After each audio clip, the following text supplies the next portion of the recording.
Okay, am I online?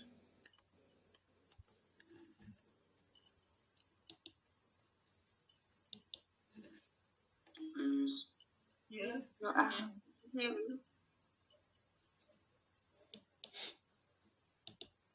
you.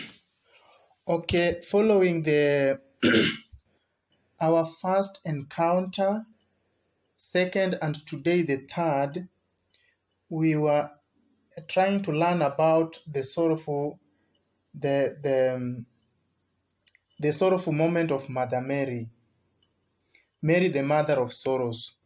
So we were explaining the seven sorrows of Mother Mary, starting from the beginning to the last, seven of them. And we saw the moments of Mother Mary where she encountered difficulties in bringing salvation to the world.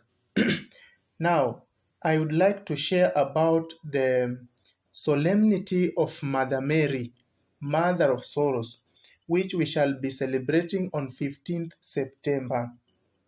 Now, this solemnity of Mother Mary, the Mother of Sorrow, especially we celebrate it, as I said, which is on 15th. This solemnity is very, very important feast day in the church. Now, during this feast day, I mean that 15th, the solemnity, we honor the sorrowful experience of Mary, as I explained earlier, a week ago, and especially her role as a mother of sorrows.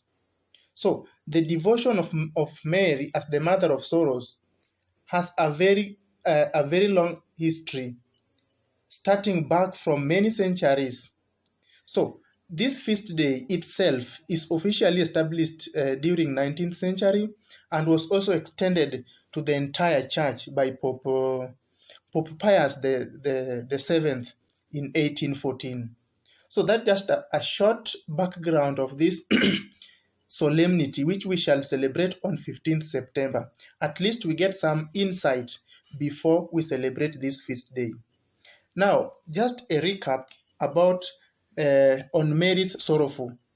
So, this solemnity, which we shall be celebrating, we shall remember the seven sorrows and suffering of Mary as the journey as she journeyed alongside her son. So now, during the entire life of Jesus' ministry, Mother Mary was with her. So the seven sorrows, starting from the very, very beginning, the prophecy of Simeon up to the Calvarian. So these seven sorrows include the events like, as I said, the flight into Egypt, Mary standing at the foot of the cross. I explain of them, seven of them. So it is very, very important now to know each and every the decade or the sorrows. Now, these seven sorrows, they act as a spiritual reflection. How? When we celebrate these seven sorrows, the solemnity, it gives us an opportunity for Catholics, we believers, to reflect on Mary's unwavering faith. She had a great faith in God, and that's why she was able to conceive by the power of the Holy Spirit. She never doubted. So, we also remember her maternal love, her deep compassion. So it encourages us to meditate on the emotional and spiritual anguish. Those two goes together, the emotional and the spiritual anguish that she endured as a mother of Christ. So we encounter or we reflect the spiritual part of it, and also we also meditate the emotional and all the spiritual anguish part of it as the mother of Christ. Now, to explain another aspect on it, unity within the Christ passion. So, by honoring Mary as the mother of sorrow, the church, we Catholics, we emphasize the close bond. There's a close bond between Mary and Jesus' passion and suffering. So, it is through her own sorrows that Mary shared the redemptive work of Christ. So, we can't take it for granted because it brings unity with the person of Christ. Another thing is, during this day, which will be on 15th, this day of prayer, we reflect. So this day we attend Mass, we participate in special liturgical prayer, we engage in devotions like Seven Sorrow Rosary, so to deepen our spiritual connection with Mary and Jesus. So it is a time for personal reflection and the role of Mary in the salvation history as we reflect all those. In connection to that, there's a relationship between other feast days.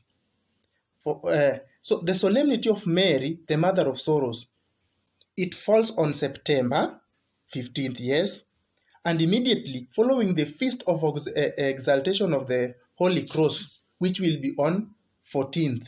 So they follow each other. There's a relationship.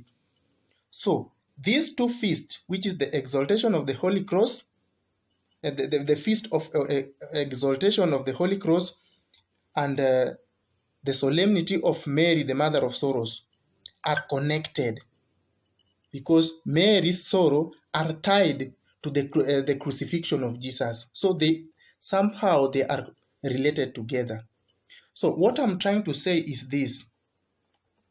In short, the Solemnity of Mary, Mother of Sorrows, which we shall celebrate on 15th, this day is a remembrance. It's a day of reflection. For sure, it is a devotion within our church to help us meditate the sorrows that Mary underwent.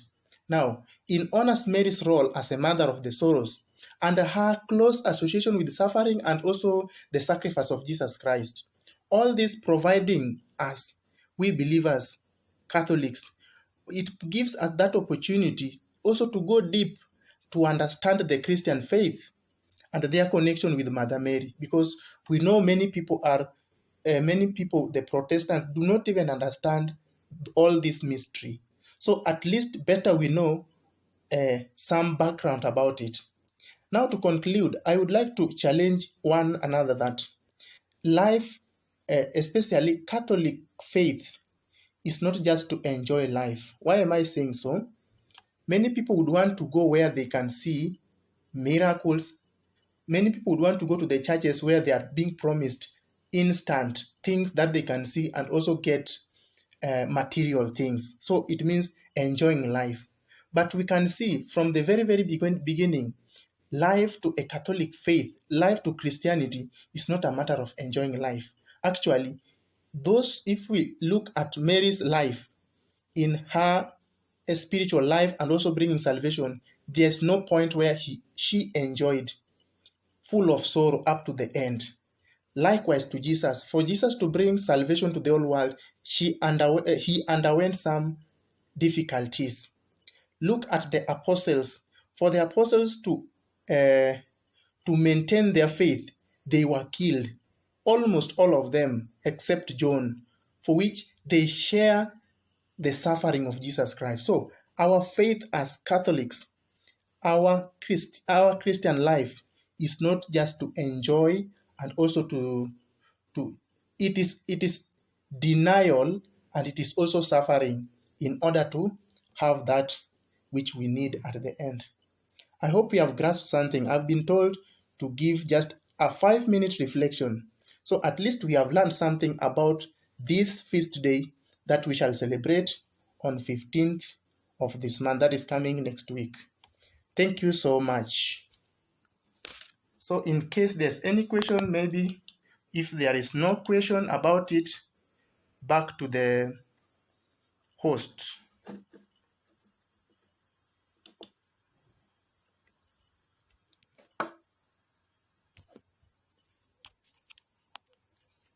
Thank you. Thank you so much. I wish you